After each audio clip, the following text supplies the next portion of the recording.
নাটোরের সিংড়ায় ভ্যান চালক জিহাদ হত্যার ৪৮ ঘণ্টার মধ্যেই রহস্য উদ্ঘাটন করেছে র‍্যাব-৫। গ্রেপ্তার হয়েছে নিহতের দুই বন্ধু সাগর ও সুলতান। শনিবার সকালে র‍্যাব-৫ সদর দপ্তরে আয়োজিত সংবাদ সম্মেলনে এসব তথ্য জানান অধিনায়ক লেফটেন্যান্ট কর্নেল মোহাম্মদ মাসুদ পারভেজ। আর নির্জন এলাকার দিকে সন্ধ্যার পরে নিয়ে যেতে চাচ্ছে, চলনবিল এলাকার দিকে। এই ধরনের নির্জন এলাকায় কেন যেতে হবে?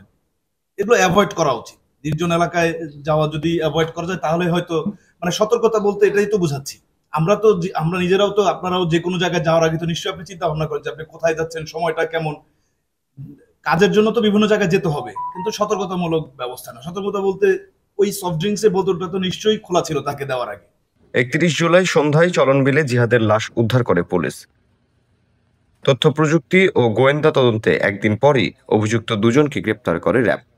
গ্রেপ্তারের পর তারা জানায় মাদকাসক্তি ও আর্থিক সংকট থেকে বের হতে তারা বন্ধু জিহাদকে ঘুমের ওষুধ খাইয়ে অচেতন করে গলায় টিউব পেঁচিয়ে হত্যা করে। পরে ছিনিয়ে নেয় তার ভ্যান ও মোবাইল। র‍্যাব জানায় হত্যায় ব্যবহৃত আলামত ও ছিনতাই হওয়া ভ্যান উদ্ধার করা হয়েছে।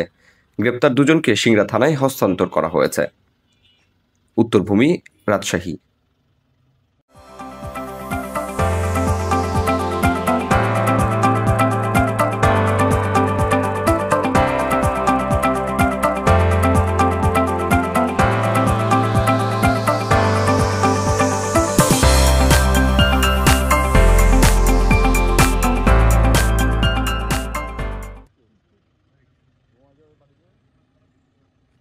কোনো প্রমাণ প্রয়োজন হবে, অথবা কোনো অভিযোগের কিছু একটা তো প্রয়োজন।